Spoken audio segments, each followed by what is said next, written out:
संगत जी, आज आपको सबसे पहले गुरु जी के प्यारे प्यारे दर्शन करवाता हूँ। संगत जी देखो, गुरु जी चरण स्वरूप, गुरु जी के स्वरूप इतने प्यारे प्यारे दर्शन कर लो संगत जी गुरु जी के। और संगत जी आज सबसे पहले स्टार्टिंग में संगत जी मैं एक ही चीज़ कहना चाहूँगा। देखो संगत जी, सेवा हो रही है तो इस सेवा का लाभ उठाओ। कोई भी सेवा गुरु जी की मर्जी के बिना नहीं होती। अगर सेवा पाठ आपके पास आ रहा है तो इसे सुनो, प्यारा सा कमेंट करो। संगत जी यकीन मानना, आपकी ही जिंदगी बदलेगी, इसमें आपका ही कल्याण है। गुरु जी का कोई फायदा नहीं है, इसमें हमारा कोई फायदा नहीं। फायदा है तो सिर्फ आपका है, कल्याण होगा तो सिर्फ आपका होगा, हमारा किसी का कोई कल्याण नहीं होना है। संगत जी, जो भी कल्याण होगा, जिसका भी कल्याण होगा, वो उसी का कल्याण होगा जिस जो गुरु जी की इस सेवा को स्वीकार करेगा, हर दिन पाठ को सुनेगा और प्यारा सा कमेंट करके हाजिरी जरूर लगाएगा, उसका कल्याण होना निश्चित है, क्योंकि गुरु जी की ब्लेसिंग है।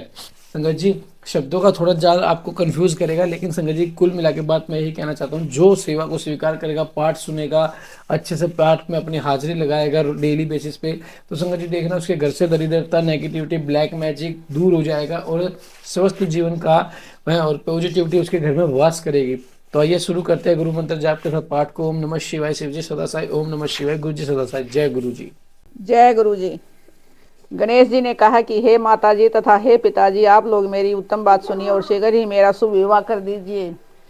ब्रह्मा जी कहते हैं कि मुने महात्मा गणेश का ऐसा वचन सुनकर वे दोनों माता पिता महान बुद्धिमान गणेश से बोले। शिव ने कहा कि बेटा, तू पहले कानों सहित इस सारी पृथ्वी की परिक्रमा तो कर आ। कुमार गया है, तू भी जा और उससे पहले लौट आ, तब तेरा विवाह पहले कर दिया जाएगा। ब्रह्मा जी कहते हैं कि मुने नियम परायण गणेश माता पिता की ऐसी बात सुनकर कुपित हो तुरंत बोल उठे। गणेश जी ने कहा कि हे माताजी तथा हे पिताजी, आप दोनों सर्वश्रेष्ठ धर्म रूप और महान बुद्धिमान हैं, अतः धर्मानुसार मेरी बात सुनिए। मैं 7 बार पृथ्वी की परिक्रमा की है, फिर आप लोग ऐसी बात क्यों कह रहे हैं। ब्रह्मा जी कहते हैं कि मुने शिव पार्वती तो बड़े लीलानंदी ही ठहरे। वे गणेश का कथन सुन लौकिक गति का आश्रय लेकर बोले। शिव पार्वती ने कहा कि पुत्र, तूने समुद्र पर्यंत विस्तार वाली बड़े बड़े कानों से युक्त इस सप्त द्वीपवती विशाल पृथ्वी की परिक्रमा कब कर ली। ब्रह्मा जी कहते हैं कि मुने, जब शिव पार्वती ने ऐसा कहा तब उसे सुनकर महान बुद्धिमान गणेश बोले। गणेश जी ने कहा कि माताजी एवं पिताजी, मैंने अपनी बुद्धि से आप दोनों शिव पार्वती की पूजा करके प्रदक्षिणा कर ली है, अतः मेरे समुद्र पर्यंत पृथ्वी की परिक्रमा पूरी हो गई। धर्म के संग्रह भूत वेदों और शास्त्रों में जो ऐसे वचन मिलते हैं वे सत्य हैं अथवा असत्य है। वे वचन हैं जो पुत्र माता पिता की पूजा करके उनकी प्रदक्षिणा करता है, उसे पृथ्वी परिक्रमा जनित फल सुलभ हो जाता है। जो माता पिता को घर पर छोड़कर तीर्थ यात्रा के लिए जाता है, वह माता पिता की हत्या से मिलने वाले पाप का भागी होता है, क्योंकि पुत्र के लिए माता पिता का चरण सरोज ही महान तीर्थ है। अन्य तीर्थ तो दूर जाने पर प्राप्त होते हैं, परंतु धर्म का साधनभूत यह तीर्थ तो पास में ही सुलभ है।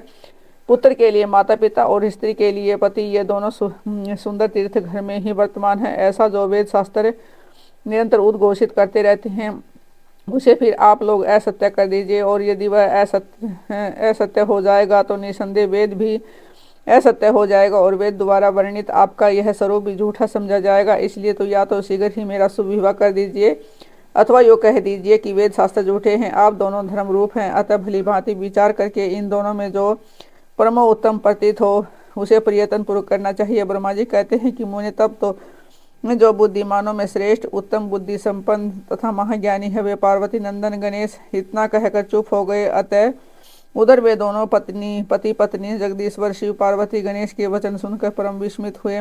तदंतर वे यथार्थवासी एवं अद्भुत बुद्धि वाले अपने पुत्र गणेश की प्रशंसा करते हुए बोले। शिव ने कहा कि बेटा, तू महान आत्मबल से संपन्न है, इसी से तुझ में निर्मल बुद्धि उत्पन्न हुई है। तूने जो बात कही वह बिल्कुल सत्य है, अन्यथा नहीं है। दुख का अवसर आने पर जिसकी बुद्धि विशिष्ट हो जाती है, उसका दुख उसी प्रकार विनिष्ट हो जाता है, जैसे सूर्य के उदय होते ही अंधकार। जिसके पास बुद्धि है वही बलवान है, बुद्धिहीन के पास बल कहाँ। पुत्र, वेद शास्त्र और पुराण में बालक के लिए धर्म पालन की जैसी बात कही गई है, वह सब तूने पूरी कर ली है। तूने जो बात कही वह दूसरा कौन कर सकता है।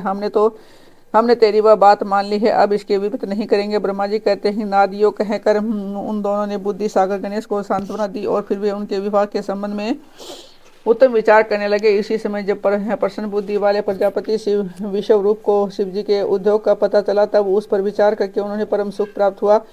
उन प्रजापति विश्वरूप के दिव्य रूप संपन्न एवं सर्वांग शोभना 2 सुंदरी कन्याएं थी, जिनका नाम रिद्धि और बुद्धि था। भगवान शंकर और गिरिजा ने उन दोनों के साथ हर्षपूर्वक गणेश का विवाह संस्कार संपन्न कराया। उस विवाह के अवसर पर संपूर्ण देवता प्रसन्न होकर पधारे। उस समय शिव और पार्वती का जैसा मनोरथ था उसी के अनुसार विश्वकर्मा ने वह विवाह किया। उसे देखकर ऋषियों तथा देवताओं को परम हर्ष प्राप्त हुआ। मुने गणेश को भी उन दोनों पत्नियों के मिलने से जो सुख प्राप्त हुआ उसका वर्णन नहीं किया जा सकता। कुछ काल के पश्चात महात्मा गणेश के उन दोनों पत्नियों से दो दिव्य पुत्र उत्पन्न हुए। उनमें गणेश पत्नी सिद्धि के गर्भ से अक्षेम नामक पुत्र पैदा हुआ और बुद्धि के गर्भ से जिस परम सुंदर पुत्र ने जन्म लिया उसका नाम लाभ हुआ। इस प्रकार जब गणेश अचिंत्य सुख का भोग करते हुए निवास करने लगे तब दूसरे पुत्र स्वामी कार्तिकेय पृथ्वी की परिक्रमा करके लौटे। उस समय नारद जी ने आकर कुमार शकन को जब सब समाचार सुनाए। उन्हें सुनकर कुमार के मन में बड़ा अक्षोभ हुआ और माता पिता शिव के द्वारा रोके जाने पर भी न रुककर क्रौंच पर्वत की ओर चले गए।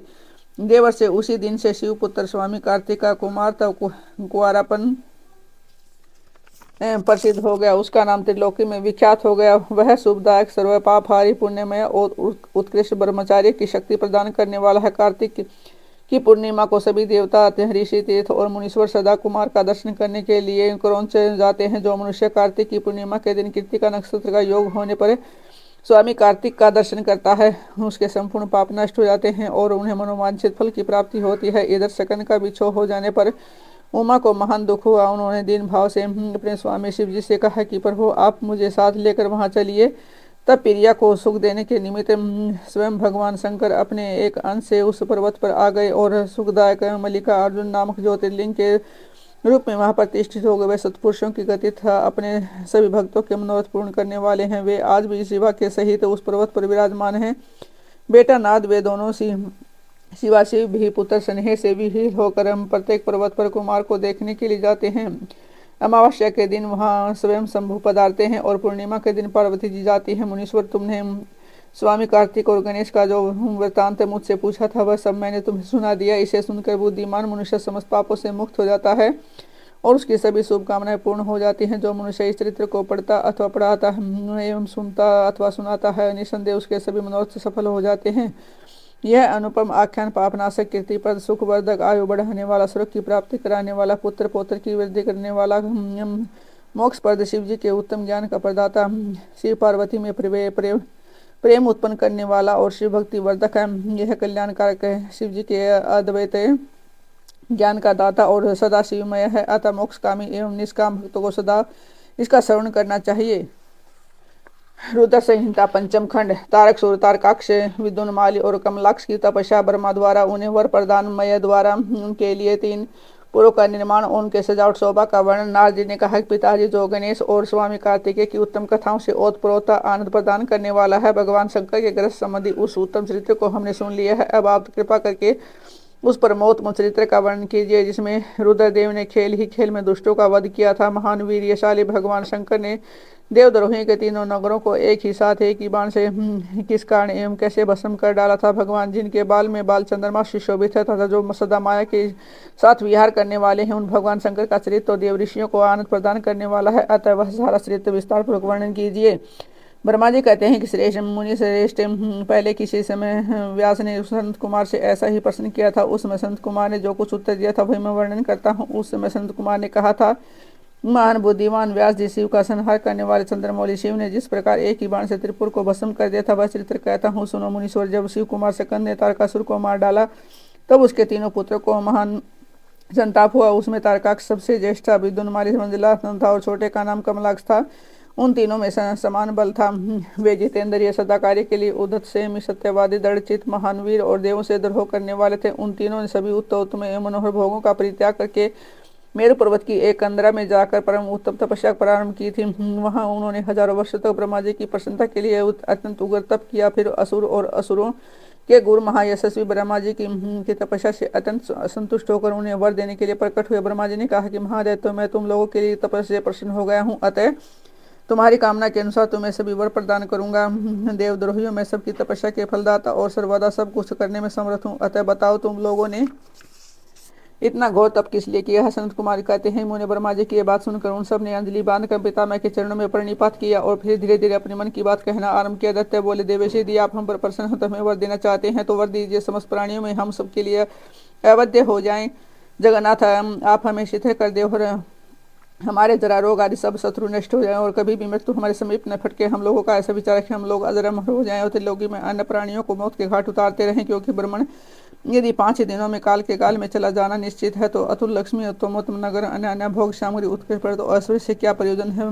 मेरे विचार से तो उस प्राणी के लिए ये सभी व्यर्थ है। सनत कुमार जी कहते हैं, मेरे से उन तपस्वी देवताओं की ये बात सुनकर ब्रह्मा अपने स्वामी गिरी साई भगवान शंकर का ध्यान करके ब्रह्मा जी से बोले, असुरो अमरता सभी को नहीं मिलता, अतः तुम लोग अपना ये विचार छोड़ दो। इसके अतिरिक्त अन्य कोई भी वर जो तुम्हें रचता हो मांग लो, क्योंकि देख तो तुम भूतल पर जहाँ कहीं भी जो प्राणी जन्मा है वहाँ अथवा जन्म लेगा उस जगत में अजर अमर नहीं हो सकता। इसलिए पाप रहित असुरो तुम लोग स्वयं अपनी बुद्धि से विचार कर मनुष्य मृत्यु की वंदना करते हुए ऐसा कोई दुर्लभ एवं दुस्साहस वर मांग लो जो देवता और असुरों के लिए शक्य हो। इस प्रसंग में तुम लोग अपने बल का आश्रय लेकर पृथक पृथक अपने मरण में किसी हेतु को मांग लो जिससे तुम्हारी रक्षा हो जाए। मैं तो तुम्हें वर न कर सके। संत कुमार जी कहते हैं, मैं ऋषि ब्रह्मा जी के ऐसे वचन सुनकर वे 2 घड़ी तक ध्यानस्थ हो गए। फिर तुम कुछ सोच विचार कर सर्वलोक पितामह ब्रह्मा जी से बोले। देवताओं ने कहा कि भगवान, यद्यपि हम लोग प्रबल पराक्रमी है तथापि हमारे पास कोई ऐसा घर नहीं है जहां हम शत्रुओं से सुरक्षित रहकर सुखपूर्वक निवास कर सके। अतः हमारे लिए ऐसे 3 नगरों का निर्माण करा दीजिए जो अत्यंत अद्भुत और संपूर्ण संपत्ति से संपन्न होता, देवता जिनका प्रघर्षण न कर सके। लोकेश, आप तो जगत गुरु हैं, हम लोग आपकी कृपा से तीनों पुरों में अधिष्ठित होकर इस पृथ्वी पर विचरण करेंगे। इसी बीच तारकासुर ने कहा कि विश्वकर्मा मेरे लिए जिस नगर का निर्माण करेंगे वह श्रवणमय हो और देवता भी उसका भेदन न कर सके। तत्पश्चात कमलाक्ष ने चांदी के बने हुए अत्यंत विशाल नगर की याचना की और विद्युन्माली से प्रसन्न होकर वज्र के समान कठोर लोहे का बना हुआ बड़ा नगर मांगा। ब्रह्मण ये तीनों पूर्व मध्याह्न के समय अभिजीत मुहूर्त में चंद्रमा के पुष्य नक्षत्र पर स्थित होने पर एक स्थान मिला करें और आकाश में नीले बादलों पर स्थित होकर ये क्रमशः एक के ऊपर रहते हुए लोगों की दृष्टि से ओझल रहे। फिर पुष्करावर्त नामक काल मेघों के वर्षा करते समय 1 सहस्र वर्ष के बाद ये तीनों नगर परस्पर मिले और एक ही भाव को प्राप्त हो, अन्यथा नहीं। उस समय कीर्तिवासा भगवान शंकर जो वैर भाव से रहित है, सूर्य देवमय और सबके देव हैं, लीला पूर्वक संपूर्ण सामग्रियों से युक्त एक असंभव रथ पर बैठकर एक अनोखे बाण से हमारे पुरों का भेदन करे। किंतु भगवान शंकर सदा हम लोगों के वंदनीय पूज्य और अभिवादन के पात्र हैं, अतः वे हम लोगों को कैसे भस्म करेंगे। मन में ऐसी धारणा करके हम ऐसे दुर्लभ वर को मांग रहे हैं। संत कुमार जी कहते हैं, व्यास जी उन दैत्यों का कथन सुनकर सृष्टिकर्ता लोक पितामह ब्रह्मा जी ने शिव का स्मरण करते हुए उनसे कहा कि अच्छा ऐसा ही होगा। फिर मय को आगे देते हुए उन्होंने कहा, हे मय, तुम्हें सोने चांदी और लोहे के 3 नगर बना दो। उस मय को आदेश देकर ब्रह्मा जी उन तारकासुर के देखते अपने धाम सिरों को चले गए। तदंतर धैर्यशाली मय ने अपने तपोबल से नगरों का निर्माण करना आरंभ कर दिया। उसने तारकासुर के लिए सर्वमय, कमलाक्ष के लिए रजतमय और विंदुनमाली के लिए लोहमय, ये तीनों प्रकार के उत्तम दुर्ग तैयार किए। वे पुर क्रमशः सरोवर, अंतरिक्ष और भूतल पर निर्मित हुए थे। असुरों के हित में तत्पर रहने वाले मय इन तीनों पुरों को असुरों के हवाले करके स्वयं भी उसी में प्रवेश कर गया। इस प्रकार उन तीनों पुरों को आकर महान बल पराक्रम से संपन्न वे तारकासुर के लड़के उनमें प्रविष्ट और समस्त भोगों का उपभोग करने लगे। वे नगर कल्प वृक्षों से व्याप्त तथा हाथी घोड़ों से संपन्न थे। उनमें मणिरत्न जालियों से आसादित बहुत से त्रिमहल बने हुए थे। वे पद्म राग के बने हुए एवं सूर्य मंडल के समान चमकीले विमानों से जिनमें चारों दरवाजे लगे हुए थे शोभायमान थे। कैलाश शिखर के समान ऊंचे और चंद्रमा के समान उज्ज्वल दिव्य प्रसादों और गोपुरों की अद्भुत शोभा पा रहे थे। वे अप्सराओं, गंधर्वों, सिद्धों तथा चारणों से खचाखच भरे थे। इसमें प्रत्येक महल में शिवालय तथा अग्निहोत्रशाला की प्रतिष्ठा हुई थी। उनमें शिव भक्ति परायण शास्त्र ब्राह्मण सदा निवास करते थे। वे बावली, कूप, तालाब और बड़ी बड़ी तलेइयों से तथा समूह के समूह स्वर्ग से युक्त होते वृक्षों से युक्त उद्यानों और वनों में सुशोभित थे। बड़ी बड़ी नदियां, नदों और छोटी छोटी सरिताओं से जिनमें कमल खिले हुए थे उनकी शोभा और बढ़ गई थी। इनमें संपूर्ण कामनाओं को पूर्ण करने वाले अनेक फलों से भरे हुए लदे हुए वृक्ष लगे हुए थे, जिनमें से नगर विशेष मनोहर लगते थे और झुंड के झुंड मद मत गजराजों से, सुंदर सुंदर घोड़ों से, नाना नाना प्रकार के आकार वाले रथों एवं शिविकाओं से अलंकृत थे। इसमें समय अनुसार पृथक पृथक क्रीड़ा स्थल बने थे और वेदन की पाठशालाएं भी छिन्न भिन्न होती हुई प्रतीत होती थी। ये पापी पुरुषों के लिए मनमानी भी अगोचर थे, जिनमें सदाचार पुण्यशील महात्मा ही देख सकते थे। पति सेवा परायण था कुधर्म से विमुख रहने वाली पतिव्रता नारी ने उन नगरों के उत्तम स्थल को सर्वत्र पवित्र कर रखा था। उनमें महाभाग सूर्य दत्त और श्रुति समृद्धि के अर्थ के तत्व एवं सर्वधर्म प्राण ब्राह्मण अपनी स्त्रियां तथा पुत्रों के साथ निवास करते थे। उनमें मय द्वारा सुरक्षित जैसे सुदृढ़ पराक्रमी वीर भरे हुए थे, जिनके केस नील कमल के समान नीले और घुंघराले थे। वे सभी सुशिक्षित थे, जिससे उनमें सदा युद्ध की लालसा भरी रहती थी। वे बड़े बड़े समरोह से प्रेम करने वाले थे। ब्रह्मा और शिव का पूजन करने से उनके पराक्रम विशुद्ध थे। वे सूर्य, मरुदगण और महेंद्र के समान बलि थे और देवताओं के मंथन करने वाले थे। वेदों, शास्त्रों और पुराणों में जिन जिन धर्मों का वर्णन किया गया था वे सभी धर्म और शिव के प्रेमी देवता जहाँ चारों ओर व्याप्त थे उन नगरों में प्रवेश करके वे दैत्य सदा शिव भक्त निरत होकर सारी त्रिलोकी को बाधित करके विशाल राज्य का उपभोग करने लगे। मुनि इस प्रकार वहां निवास करने वाले उन पुण्यात्मा के सुख एवं प्रतिपूर्वक उत्तम राज्य का पालन करते हुए बहुत लंबा काल व्यतीत हो गया। जय गुरु जी, शुक्राना गुरु जी, संगत जी गुरु जी का शुक्राना, लख लख शुक्राना, चीज शुक्राना, सात शुक्राना। संगत जी गुरु जी कहते हैं कि हमेशा अपने अच्छे कर्म रखो, अच्छे कर्मों का फल अच्छा ही मिलेगा। सबर रखो। जय गुरु जी, शुक्राना गुरु जी। ओम नमः शिवाय। शिव जी सदा साई। ओम नमः शिवाय। गुरु जी सदा साई। जय गुरु जी।